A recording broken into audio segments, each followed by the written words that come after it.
شہرنامہ آواز میں آپ کی میزبان سمینہ خان آج 19 ستمبر کی چنندہ خبریں لے کر حاضر ہے۔ ملک میں کورونا کے پھر 93,337 نئے کیسز، اب تک 85,000 سے زیادہ ہلاکتیں۔ نئی دہلی 19 ستمبر ملک میں کورونا وائرس کے کیسز میں 2 دن کے دوران اضافے کے بعد گزشتہ 24 گھنٹوں کے دوران نئے کیسز میں کچھ کمی واقع ہوئی ہے اور 93,337 نئے کیسز رپورٹ ہوئے ہیں، جس سے کورونا متاثرین کی تعداد 53 لاکھ سے زائد ہو گئی ہے، جبکہ اس عرصے میں ریکارڈ 95,880 افراد شفا یابی کے ساتھ ہی جان لیوا وبا سے صحت مند ہونے والے مریضوں کی مجموعی تعداد بڑھ کر 42 لاکھ سے زیادہ ہو گئی ہے۔ جان لیوا وبا سے صحت مند افراد کی تعداد کے لحاظ سے ہندوستان نے امریکہ کو پیچھے چھوڑ دیا ہے۔ دنیا کے سبھی ممالک کے مقابلے میں ہندوستان میں کورونا کے شفا یاب مریضوں کی تعداد سب سے زیادہ ہے۔ ہفتے کو صحت و خاندانی بہبود کی وزارت کی جانب سے جاری تازہ ترین اعداد و شمارے کے مطابق ملک میں گزشتہ 24 گھنٹوں کے دوران کورونا وائرس کے 93,337 نئے کیسز رپورٹ ہوئے ہیں، جس سے کورونا متاثرین کی مجموعی تعداد بڑھ کر 53,08,014 ہو گئی ہے۔ اس سے قبل جمعہ کے روز 96,424 نئے کیسز رپورٹ ہوئے تھے، جبکہ جمعرات کے روز 97,894 نئے کیسز سامنے آئے تھے۔ اس عرصے کے دوران 95,000 سے زیادہ مریض صحت مند ہوئے ہیں، جس سے جان لیوا وبا سے شفا یابی حاصل کرنے والوں کی مجموعی تعداد 42,08,431 ہو گئی ہے۔ اس عرصے کے دوران 1,247 مزید مریضوں کی ہلاکت کے ساتھ مرنے والوں کی مجموعی تعداد بڑھ کر 85,619 ہو گئی ہے۔ نئے کیسز کے مقابلے میں صحت مند ہونے والوں کی تعداد زیادہ ہونے سے ایکٹیو کیسز 3,790 سے گھٹ کر 10,13,964 رہ گئے ہیں۔ کیونکہ صحت مند افراد کی تعداد نئے کیسز سے زیادہ ہے، ملک میں ایکٹیو کیسز کی شرح 19.10%، شفا یابی کی شرح 79.28%، جبکہ اموات کی شرح 1.61% ہے۔ جموں کشمیر تباہ حال معیشت کی بحالی کے لیے 1,350 کروڑ کے پیکیج کا اعلان وہاں کے لیفٹیننٹ گورنر منوج سنہا نے کیا ہے۔ پیش ہے ایک رپورٹ۔ جموں و کشمیر کے لیفٹیننٹ گورنر منوج سنہا نے اس یونین ٹیریٹری کی تباہ حال معیشت کی بحالی کے لیے 1,350 کروڑ روپے کے مالی پیکیج کا اعلان کر دیا ہے۔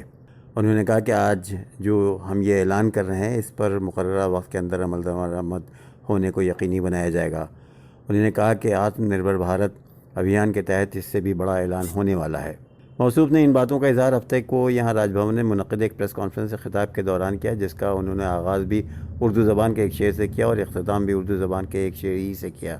انہوں نے کہا جموں و کشمیر میں بلا کسی تفریق کے تجارتی شعبے سے وابستہ تمام قرضداروں کو 6 ماہ تک سود میں 5% سبونیشن دی جائے گی، جس پر 950 کروڑ روپے خرچ ہوں گے اور اس سے لاکھوں بے روزگاروں کو روزگار بھی ملے گا۔ منوج سنہا نے کہا کہ یونین ٹیریٹری میں 1 سال کے لیے بجلی اور پانی کے بلوں میں 50% رعایت دی جائے گی۔ انہوں نے کہا کہ جموں و کشمیر میں 1 سال کے لیے بجلی اور پانی کے بلوں میں 50% رعایت دی جائے گی، جس پر 105 کروڑ روپے کا خرچ آئے گا، اور یہ رعایت بھی سب کے لیے ہوگی، خواہ وہ کسان ہو یا تاجر یا کوئی اور۔ لیفٹیننٹ گورنر نے کہا کہ انتظامیہ مشکلات سے دوچار ٹرانسپورٹروں، ہاؤس بوٹ مالکان، شکار والوں وغیرہ کے مالی مدد کے لیے ایک منظم میکانزم تیار کر رہی ہے۔ انہوں نے کہا کہ کورونا کی وجہ سے مشکلات میں پھنسے ڈرائیوروں، آٹو ڈرائیوروں، ٹیکسی ڈرائیوروں، شکار والوں، ہاؤس بوٹ مالکان، ٹورسٹ گائیڈز، گھوڑے والوں وغیرہ کی مالی معاونت کے لیے ایک منظم میکانزم بنایا جا رہا ہے۔ شکریہ۔ قومی جانچ ایجنسی NIA نے کیرلا اور مغربی بنگال کے کئی علاقوں میں ایک ساتھ چھاپہ مار کر القاعدہ کے 9 دہشت گردوں کو ہفتے کی صبح گرفتار کیا۔ ان دہشت گردوں کا قومی دارالحکومت سمیت ملک کے کئی علاقوں میں حملہ کرنے کا منصوبہ تھا۔ ایجنسی نے بتایا ہے کہ 3 دہشت گردوں کو کیرلا کے ایرناکولم سے اور 6 کو مغربی بنگال کے مرشید آباد سے گرفتار کیا گیا ہے۔ پوچھ تاچھ کے لیے حراست میں لیے جانے کے لیے دہشت گردوں کو کیرلا اور مغربی بنگال کی عدالتوں میں آج پیش کیا جائے گا۔ ایجنسی نے کہا ہے کہ ابتدائی جانچ کے مطابق سوشل میڈیا کے ذریعے سے پاکستان واقع القاعدہ کے دہشت گردوں نے انہیں قومی دارالحکومت سمیت ملک کے علاقوں میں بڑے حملے کرنے کے لیے تیار کیا تھا۔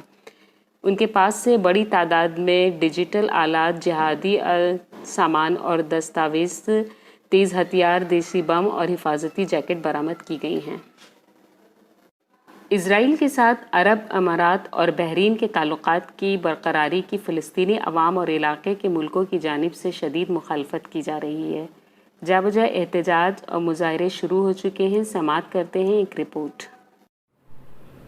امریکہ، اسرائیل اور متحدہ عرب امارات کے ساتھ ساتھ بحرین کے خلاف دنیا کے متعدد ممالک میں مظاہرے شروع ہو گئے ہیں. مظاہرین کو اس ڈیل پر شدید غم و غصہ ہے جو اسرائیل کی بالادستی کے لیے UAE اور بحرین نے کی ہے. لوگوں میں رفتہ رفتہ اشتعال بڑھ رہا ہے. مغلوب الغضب احتجاج کاروں کا خیال ہے کہ اسرائیل کی مدد کے لیے دیگر خلیجی ممالک بھی پر تول رہے ہیں اور وہ کسی وقت بھی مظلوم فلسطینیوں کو دھوکہ دے کر ظالم و جابر طاقتوں کی گود میں پناہ لے سکتے ہیں. ہزاروں فلسطینیوں نے مظاہرے کر کے اسرائیل و متحدہ عرب امارات و بحرین کے درمیان تعلقات کی برقراری کی مذمت کی. فارس خبر رساں ایجنسی کی رپورٹ کے مطابق ہزاروں فلسطینیوں نے مسجد الاقصی اور غرب اردن کے مختلف علاقوں میں نماز جمعہ اور آج بھی مظاہروں کا سلسلہ جاری رکھا، جس میں انہوں نے متحدہ عرب امارات اور بحرین کی جانب سے اسرائیل کے ساتھ تعلقات کی برقراری کے شرمناک فیصلے کے خلاف نعرے بلند کیے اور خیانت کاروں سے نفرت و بیزاری کا اعلان کیا. مظاہرین نے احتجاج کے طور پر امریکی صدر ڈونلڈ ٹرمپ، صہیونی حکومت کے وزیر اعظم نیتن یاہو، متحدہ عرب امارات کے ولی عہد بن زائد اور بحرین کے امیر کی تصاویر بھی نظر آتش کی. فلسطینی مظاہرین متحدہ عرب امارات اور بحرین کو عرب لیگ اور اسلامی تعاون تنظیم سے نکالے جانے کا مطالبہ کر رہے تھے. قدس کے غاصب و جابر صہیونی فوجیوں نے مظاہرین پر حملہ کر کے درجنوں کو گرفتار کر لیا. قابل ذکر ہے کہ متحدہ عرب امارات اور پھر بحرین نے غاصب صہیونی حکومت کے ساتھ خفیہ تعلقات کو آشکارا کرتے ہوئے سفارتی تعلقات کے قیام کا اعلان کیا اور واشنگٹن میں سازشی معاہدے پر دستخط بھی کر دیے. اسرائیل کے ساتھ عرب امارات و بحرین کے تعلقات کی برقراری کی فلسطینی عوام و علاقے کے ملکوں کی جانب سے شدید مخالفت کی جا رہی ہے. فلسطینی عوام نے متحدہ عرب امارات و بحرین کے اس اقدام کو فلسطینی کوز سے غداری قرار دیا ہے.